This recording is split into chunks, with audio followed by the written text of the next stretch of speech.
Great. Well, thank you everyone for coming today. I think I'll just start off with kind of introducing myself and talking a little bit about myself. My name's Misencik. I spent about 7 years or so doing SEO before deciding to kind of make a pivot and transition.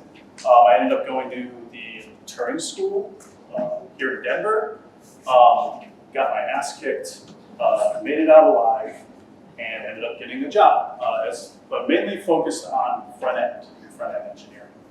But found myself in a situation working for a small startup that, I would go to my senior and say, hey, the back end's not returning this right, or this isn't really working correctly. She'd look at me and be like, well, fix it. Like, it's a small startup. You're not just a front end anymore. And that kind of opened the doors for me to full stack and doing a little bit of everything. And ever since doing that, I've loved it. Now working at Devitry here in Denver with a great team, and it's very much a culture of everyone is constantly learning, and no one is afraid to jump into any project at any certain time, no matter the language. I jumped into a project, didn't really know CSharp. 8 months later, I can say I can write CSharp. It was pretty awesome. But part of that learning that we were doing, I'm very much a person that likes to just jump into something. It's a great idea sometimes, not a great idea at other times. But I ended up picking up this book off of our shelf. It's called Designing Data-Intensive Applications. As a person on the front end mainly, that was definitely jumping into the deep end of the pool. I was pretty much finding my way through the dark the entire time.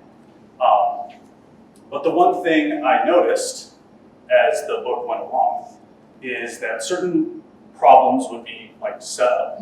For example, there was a problem with Twitter and how they were retrieving their data.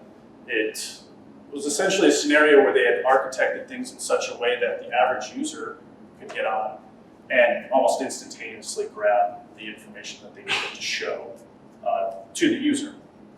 But they were finding that people like celebrities and stuff who had millions and millions of followers were constantly getting tweeted at and retweeted and stuff like that. It was slowing to a crawl for those users. So the book was great in kind of laying out the idea and how you could go about solving it. But it was interesting in that they would pose 3 solutions to each problem. They would say, this is how you would solve it with a relational database, this is how you would solve it with a document database, and this is how you would solve it with a graph database. I've been in plenty of meetings and planning meetings and stuff like that, and do we want to use Mongo or do we want to use Postgres for this? I never really thought of or heard of graph databases and why they were suddenly getting thrown into the mix, which essentially led me to write this talk. What is a graph database? So I'm going to go ahead and start off with talking essentially about what a graph is. Going through code school and stuff like that, they're essentially teaching you the newest technology so you can go out there and get a job. But what I started to learn was that graph databases were something that graphs were something that you would learn about in a computer science class. Essentially, the definition of a graph is an abstract data type with essentially 2 properties to it. One is it has a vertex, where it has vertices, which are essentially nodes. And then you have edges, which are essentially lines that connect 2 nodes to each other. With a general graph, this could be, just like it says up there, there are no rules when it comes to how you connect these things. You can have bidirectional graphs where information moves from one node to another back to the original node. You can have unidirectional graphs which is essentially a tree, or a binary search tree. Essentially, you start at the root, work your way down. So all graphs are trees, but not all trees are graphs. The origin of a classic problem that actually came through history and how I was kind of introduced to graphs and graph theory and things like that was a interesting scenario. It's called the Königsberg Bridge, in which there was an island in Prussia that had 7 bridges, all leading to said island. And the citizens of Königsberg thought it was a good idea to play a game and say, if I started at one point, could I traverse each bridge only once and arrive at the same point? They brought in all sorts of folks to try and figure out the problem. It ended up, while proving to be a very simple game, to be a very hard problem to solve. If memory serves me correctly, it ended up being a mathematician by the name of Euler who ended up coming in, sounds like Bueller, but anyways, he ended up coming in and solving the problem, essentially using graph theory. So yeah.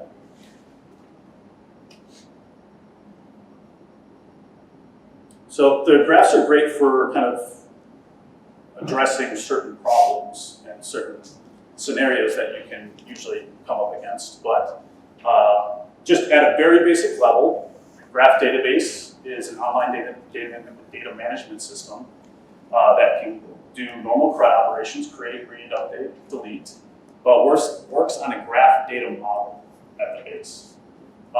Some of the basic stuff that you'll hear with folks kind of singing its praise is it is performant.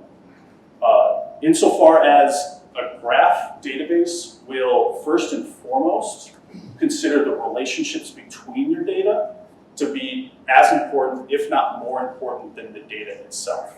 So anytime you have interactions between your data that really play a key role in a feature or anything like that, this is where a graph database can really come into play. And a lot of times you'll have to, in other databases, you'll have to deal with things like primary foreign key relationships, or even worse, something like a document database, you're going to have to do stuff like MapReduce to kind of connect these two different things together.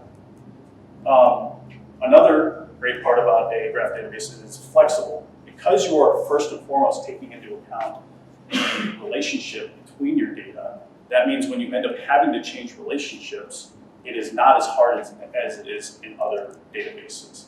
The perfect example that I think about is putting together something for a relational database and then having to go make a change to that, say add a column. Suddenly you're dealing with migrations. And we like to say that we do not fear migrations at our company, but he knows. They scare the shit out of him if I do it.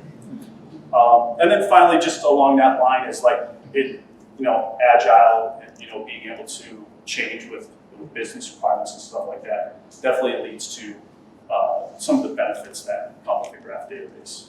And it has its own O'Reilly, so you know it's legit. So. All right, so just going to go over broadly some of the differences that you'll find between a graph database and a relational database, as well as a document database. So we have kind of 3 major players here. Graph database is going to be classified separately away from everyone else, as we kind of talked about. The main thing with relational databases is they have stood the test of time. A relational database, the book does a great job of actually going way back to some of the origin stories of some of these databases, and essentially how everyone thought they could beat the relational database. Everyone was coming up with different ideas about how they were going to take it down. And time again, the relational database shown to have integrity and to always work exactly as you expected it to. So with that comes great predictability. Most of the problems that you'll have with a relational database have already been hit, and you can find great knowledge on there about how to overcome those issues. In the grand scheme of things, if we're talking about the origin of computers and relational databases, document databases are relatively new, but they offer a different approach in that you have this JSON-like storage system, which if you're thinking that most of the time, if you're sending stuff over the wire, if you're sending HTTP, you are first JSONifying it and you're sending it over. It's great that you're already on the back end receiving the form that you're looking to save. So it makes it easy for that MVC model that a lot of folks are following nowadays. Each of these are going to have their architectural pros and cons. Graph databases come onto the scene, are the newest, most untested, yet offer some of the greatest advantages when solving certain functionality pieces. So I'm going to kind of go into some of the disadvantages. I promise I'm not a pessimist, but I'm going to kind of talk crap about some of these, and then we can see how a graph database can actually fill in some of the gaps in performance that some of these other databases suffer from. So if we're looking at a relational database, first of all, I've been in those meetings where you've set off on a new project. Okay, great. We're going to understand the domain the best that we can, but we're going to try to set up that schema first and foremost so that we have a baseline to start from. That takes dev time. You're sitting in meetings agreeing upon how you're going to structure the data, and to the point like what the significance of a column. So one thing I always like to think about is not only the architectural pros and cons of certain things, but also the dev requirements. So that's something I'll kind of touch on as I continue forward. But yeah, you're setting aside time in meetings to talk about schema and those kind of things. The other thing you need to think about is primary foreign key relationships. This is straight from Amazon, but primary and foreign key relationships are compute heavy and memory intensive and have an exponential cost as your data begins to grow and as your queries begin to try to grab more data. Perfect example is the little diagram I have here where we want to find out what department Alice is in. We have to join on the department members here to figure out what departments those are. So not only do we have a cost that comes with the primary and foreign key relationship, but you can have things like many-to-many relationships, which you can also introduce joins in. You're already adding on to that exponential cost that comes with that primary and foreign key relationship that relational databases are dealing with.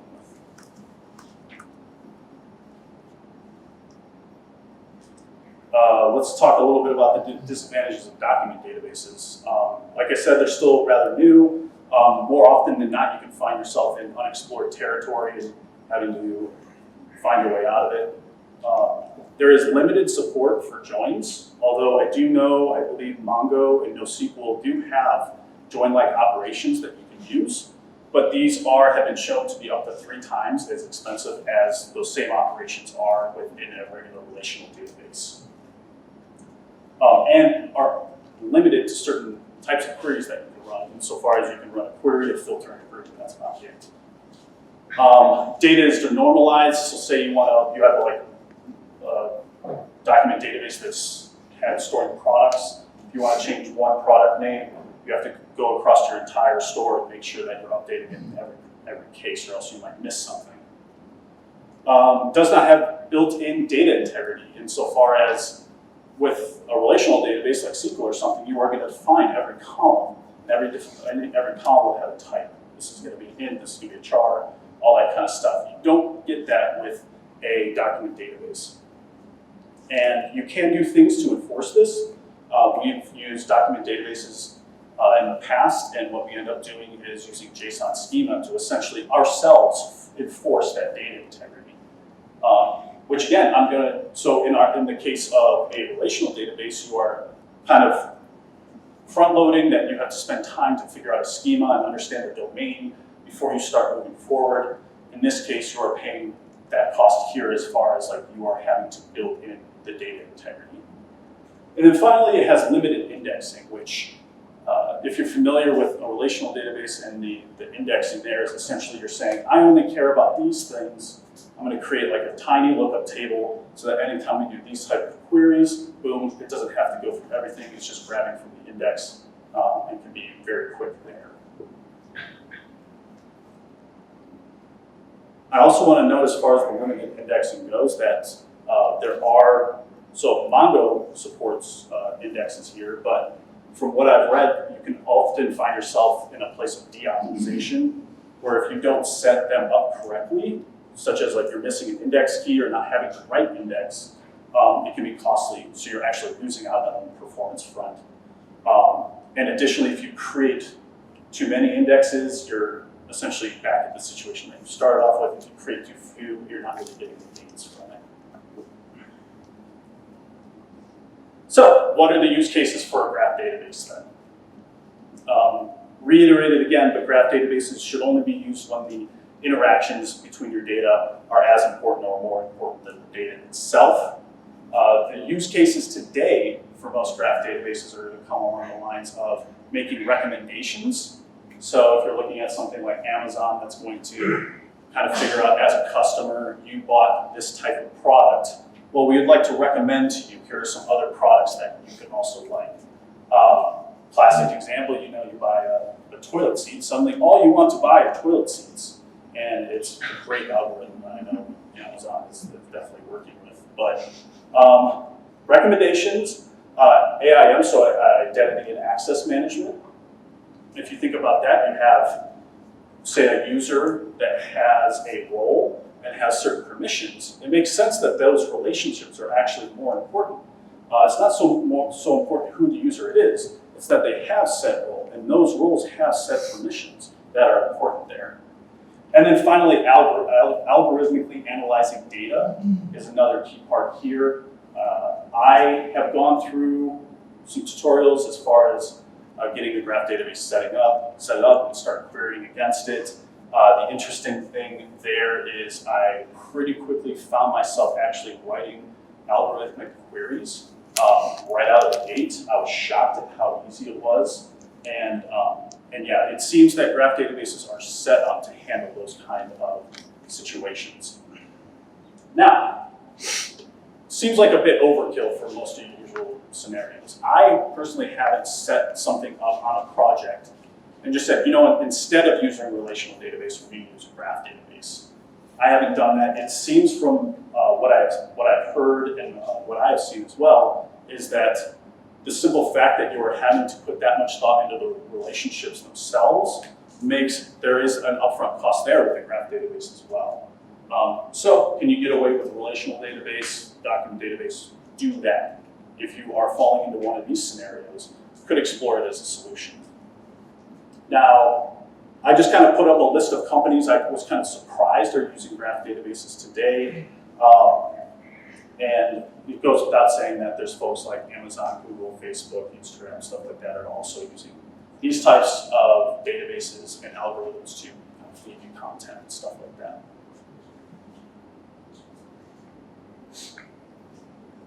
All right, so I'm going to kind of go through a scenario here. This is a retail app on how you might kind of put together these tables. Just hang with me here. I'm going to kind of talk through how I would start to internalize some of this here. But say we have a product. Product is also linked to a supplier through foreign key relationship on supplier ID. Products also linked to a category via category ID foreign key relationship. Products also link over to order details via the product ID. Also linking over to orders via the order ID, which also has customers, which further have customer demo. You can see how quickly this starts to build upon itself and how you have to take time to really fully understand the full breadth of how this particular database is working and how everything is related together. Now, the next graph I'll go to is essentially how you would model this with a graph database. Way simpler right off the bat. And the thing I like about it is it kind of reads like plain English. But if we sit here and kind of follow the arrows to different parts of the graph, we have an employee sold an order of a product. We have a supplier supplies the product, and a product is part of a category. Easy as that. So I want to start to get into some of the underlying functions here and how a graph database is working and how you essentially understand the model itself. And mostly what I'll be doing here is understanding it through one of the more common query languages, which is called Cypher. It's interesting, a lot of the stuff, I think especially with one of the frameworks out there is called Neo4j. they've decided to name everything after matrix characters, which is kind of cool. Right? Neo, 4J, Cypher, stuff like that. But as we kind of discovered earlier, a graph is simply nodes, unidirectional, bidirectional. It doesn't. There are no rules there.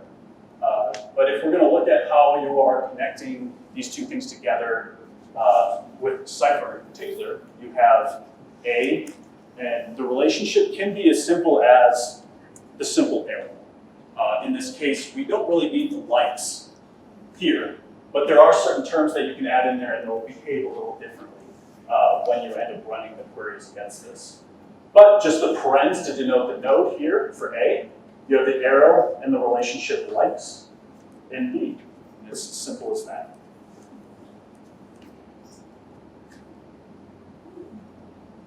Basic idea here is one interesting thing is they like to use the ASCII art to denote certain things here. So just showing that arrow is actually significant insofar as it is creating that relationship. But if we were to create a relationship between two nodes, this is essentially how we would do it. We would match on a node with a label, returning a property. In this case, we would match on node 1, label 1 is related to node 2, label 2, where we want property A equal to the value that we're passing in. And finally, I want to return the properties off of node 2, both A and B.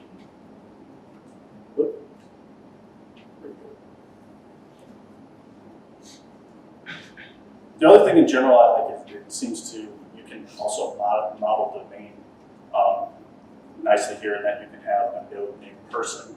And you can have a friend as well, or other friends out there, which is essentially how Facebook is doing things. So you can start to model things how you understand them in the real world as well.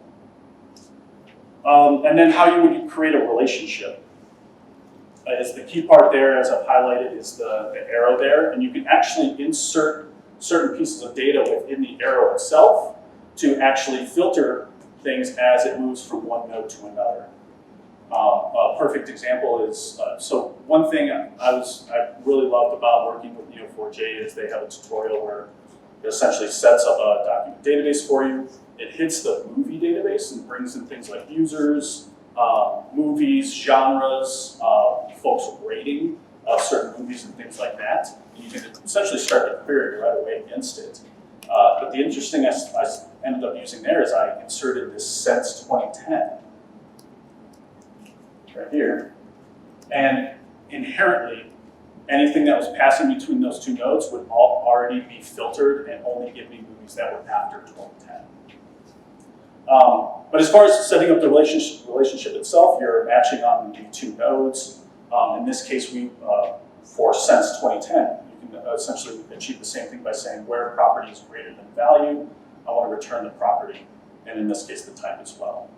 And then I just added the little image here to show essentially the loop that is happening as the relationship is set up between the node and the variable, a pattern element, and then finally ending at the node that you're looking to landing.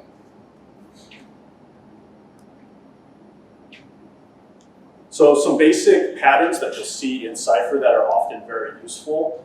I'll kind of talk through some of these, but we have a friend of a friend. Insofar as we're going to start with the user node. The user knows a friend who also knows a friend of a friend. We're going to end at that node. Say you want to find the shortest path between something. Your path would be the shortest path between the user knows another node. In this case, nodes and the star and the .5 are actually limiting the depth that we're traversing there to only 5 nodes. We have collaborative filtering where, say, we want to end at a particular product that we know a user purchased. We have a user purchased product, and then finally we're going to also use the purchased and land at another product, which is essentially, as I mentioned before, how Amazon is modeling their way to essentially recommend different products to you. And then we have tree navigation, which most folks are familiar with, but we're going to start at a node. A leaf is going to refer to its parent, and then finally go ahead and traverse down until we finally end, at this case, data being the product.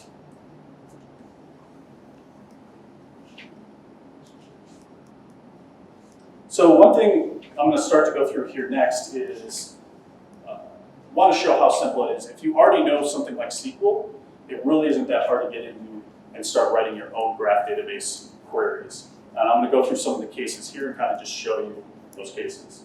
The other thing I'm hoping to illustrate at the end of this is you get gains from using it at the end. Some things that are quite difficult to pull off in other types of databases are rather easy with a graph database. So in this case, if we're going to use the retail app that I kind of showed earlier, where say we want to query on all products, really this doesn't differ all that much at all, other than we're replacing select with match. But in this case, we're going to match on a product node labeled P and return P.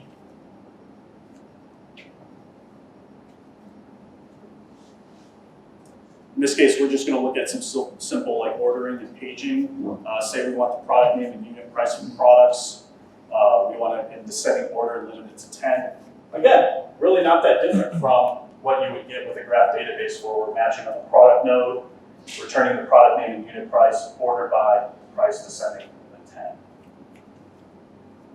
Really the only difference being the return statement here. Filtering, again, not that much different.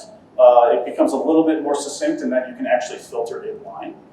So in this case, we're matching on a product node. We're limiting it to only product names that have the, for instance, chocolate, and we're returning the product name and unit price.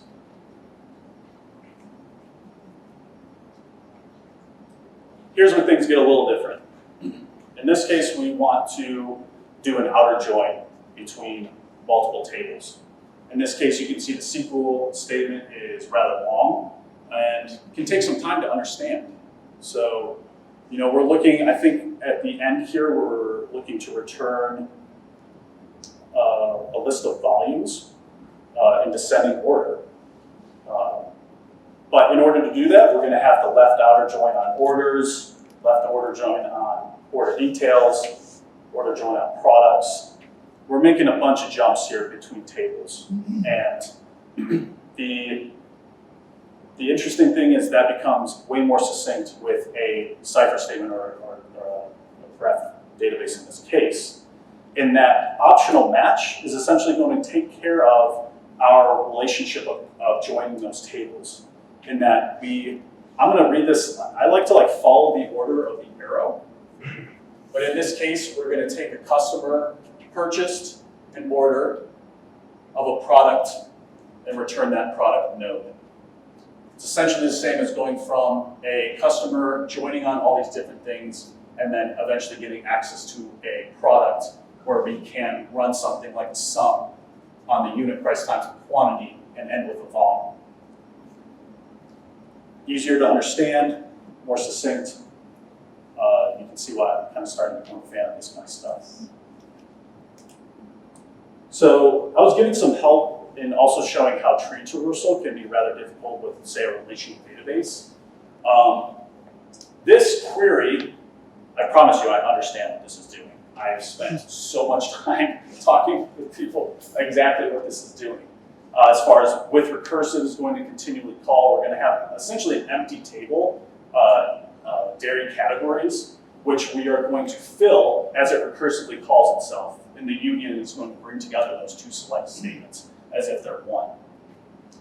But you can see how large this query could be and how complicated it could be to get in there at first glance, start to understand what this particular query is doing. It is traversing a tree. That's the same statement in Cypher. So in this case, we are going to traverse from product down to the category. I want to essentially recurse, or we're going to keep traversing the tree. The star 0 dot dot says continue as long as you need to until you get to the end of the tree.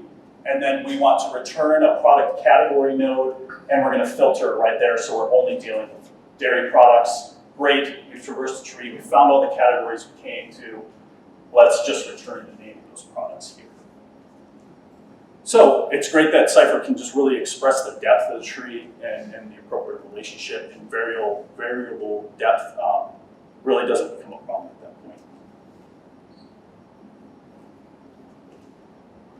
So kind of in summary, and if you were to ask other folks about why they would use Cypher or Graph Database in this case, and it's something that I've kind of talked to my colleagues about as well, as like, you can't really say that this is better than, or more performant, more performant than any other approach here. You know, that recursion isn't going to be any more performant than potentially what Cypher is doing under the hood. Really, the main point here is that you get more compact, readable queries, while also allowing yourself to model the data, really focusing on the relationships and having those take precedence. So anytime you're dealing with really complex data structures, or anytime you're dealing with really heavily nested data, another time you might want to look at a solution kind of like this.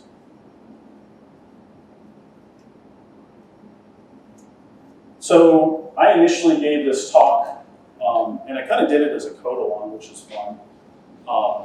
But at the end of that talk, the one interesting question I got that led to a lot of further discussion was, how's it any different? Under the hood, you are writing and you are reading. So what makes a graph database any better than any of the other databases that you choose from? And for a while, I found a lot of evidence essentially saying the same thing. You know, you're really not like reinventing the wheel here. But upon further review, I did find some stuff that, and this is in particular framework specific, in that I could really find some stuff that was published. They have a slide share right here. I just Googled what's under the hood. It literally matched up perfectly. But the one thing that was really intriguing is that they claim to use something called index-free adjacency.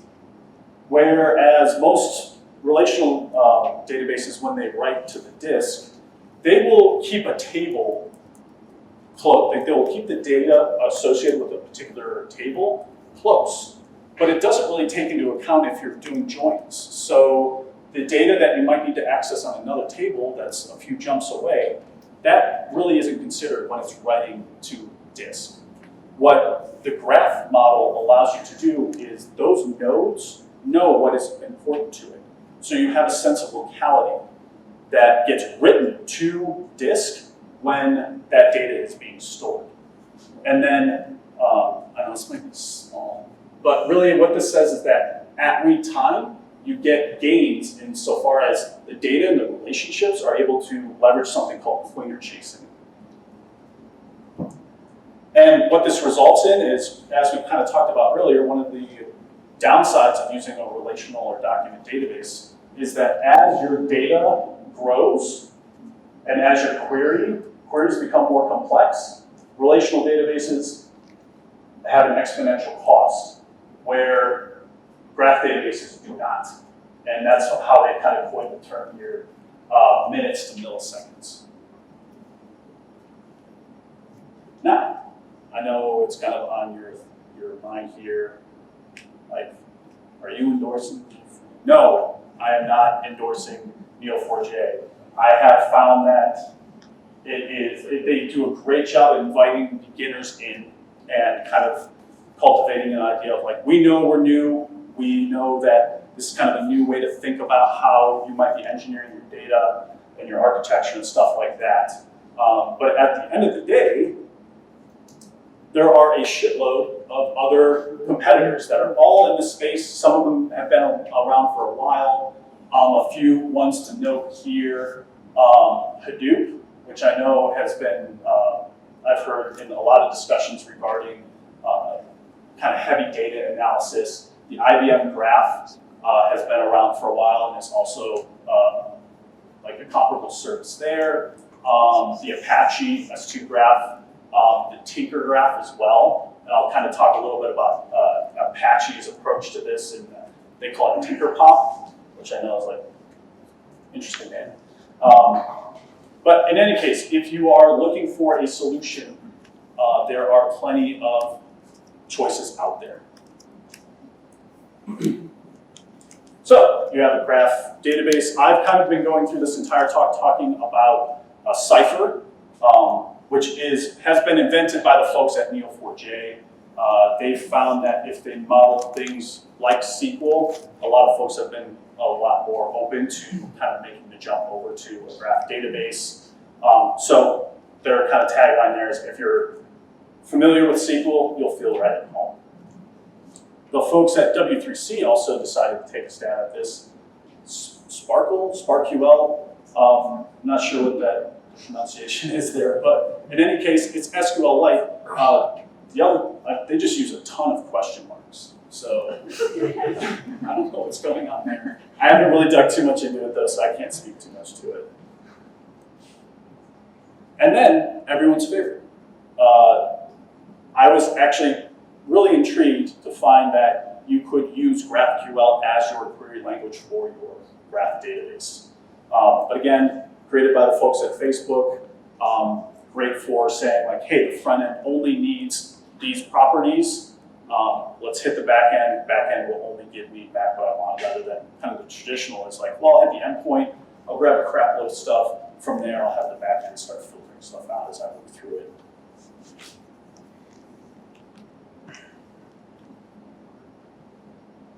Another one I just wanted to mention here is a graph query language called Gremlin, which is part of Apache's Tinkerpop graph database. This almost acts like an ORM, if that's something that's a little bit more up your alley. Kind of focuses on like a 3 identifier rule. So, and you can see that, and this is not an exhaustive list. You can start to create your graph database with CSharp, Java, JavaScript, Python. Pretty much any language I saw was supported by this. And the nice thing is you get to start to query. So say I want to return a node that has a entity of person, an attribute of name, and a value of Marco. Then I want to do like a friend of a friend relationship. So give me, same idea, entity, attribute, value. I want to out the nodes relationship. So I think I noted before when you can actually label certain relationships. In that case, it's the colon node. And then let's throw that out into a list. And now we have an array of friend of a friend there. So general idea is, if you're familiar with a certain language and you think that's kind of a barrier in getting into graph databases, it is not. So I'm going to end, well, not end right here, but just talk about if I will make these slides available on the list. I think that they're kind of cultivating there for Develop Denver. This was a great introduction for me into getting into graph databases, and this is exactly the tutorial that I went through where they kind of set everything up for you. You get to run some introductory queries, and then it ends with you actually writing an algorithm that generates movie recommendations based on user reviews. And it was really interesting to see how you can start to kind of move some of the knobs on stuff. We'll say I want to really count genre of the movie as very important in the recommendations. You can start to tweak all those values in the query and see the results pop up there as well. And that's it for me. So thank you. That's the show.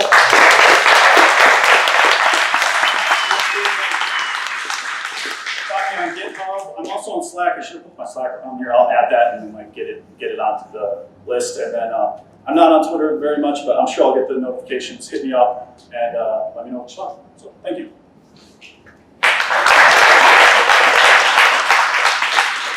Questions? Not taking questions. Sure, hit me with questions. All right, cool. So if X is afraid of Y and Y is afraid of X, how vulnerable is your graph database to infinite loops in that kind of situation? I don't know if I can speak to that. I don't think that's really an issue because of the way that the data flows and so far. So you're saying like A points to B, points to C, points to A? Yeah, that would be an example. That's just, I think you could probably write a query that would infinitely loop if you wrote it in such a way. But if you make sure that the relationship that you create goes from A to B to C, and I'm going to return the value off of the node C that I care about, you're going to avoid that infinite loop scenario. Do you have, so you're not recommending Neo4j, is there any criteria you can use if you're trying to recommend a library without actually picking a particular database, but like look for this if this is your goal? I would default to language preference at that point.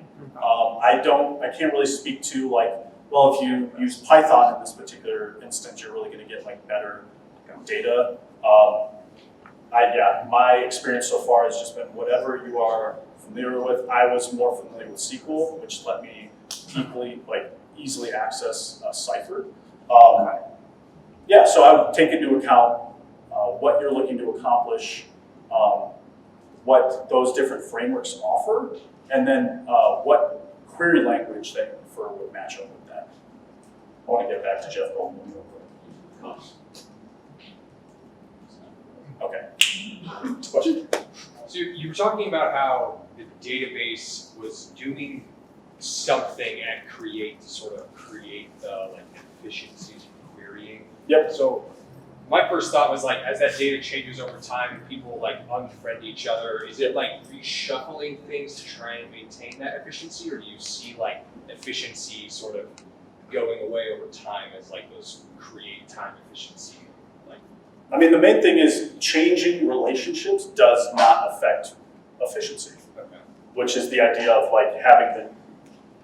having the idea of locality and having a node that is connected to another node. By removing that, it really it hasn't changed the locality in that sense. It's still there, it's just not connected anymore. So anytime you go to do that lookup, you don't have access to that node on the graph anymore. It hasn't changed the performance in any way. You got another? Yeah. Do you have any experience using ORMs with graph databases? I mean, that's what the gremlin in particular would do for you, is give you an ORM that kind of lets you abstract away some of that stuff and write things in a little bit more succinct way. So you showed us things that were kind of analogous to MySQL select. What would an insert look like?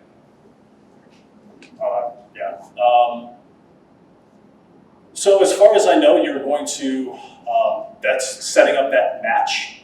So the diagram I showed where you were essentially creating two nodes and then creating a little relationship between those two would be an insert.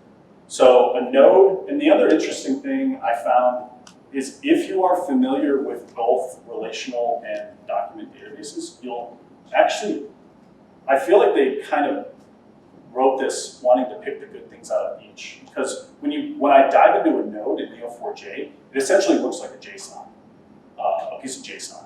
So you have a node that contains key value pairs, and then you have other nodes similarly. And then you set up that relationship. So say you wanted to add a node, which I think is what you're talking about, I want to do an insert onto a table. Essentially everything is a relationship with the graph database. You're not going to have a node just sitting off by itself.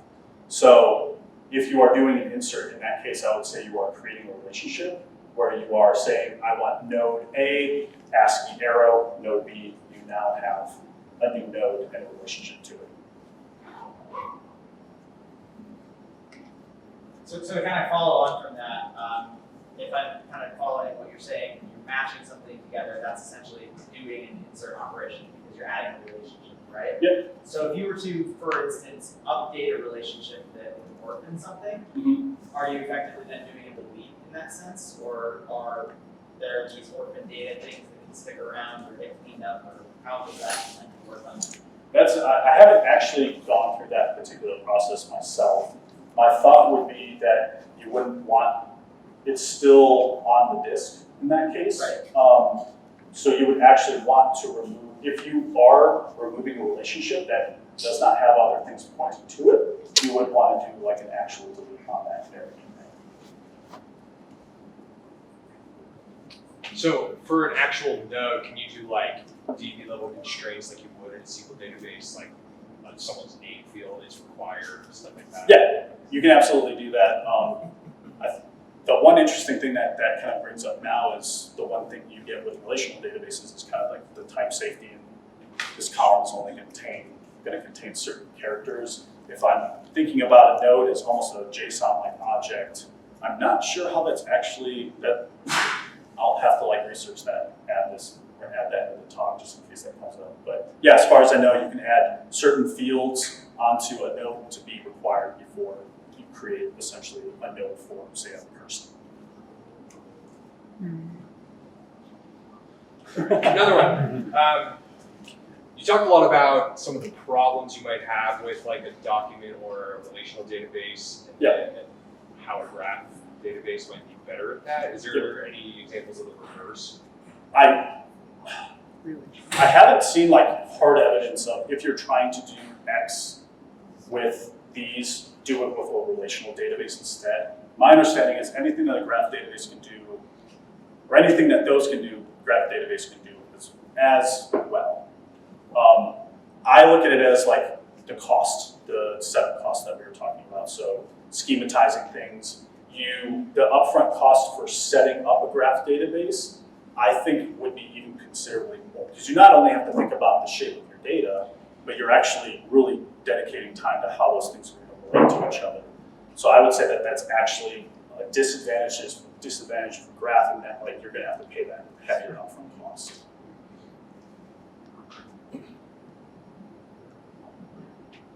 All right, cool. Let's get over to the closing ceremonies and let's close this thing out. Thanks, everyone.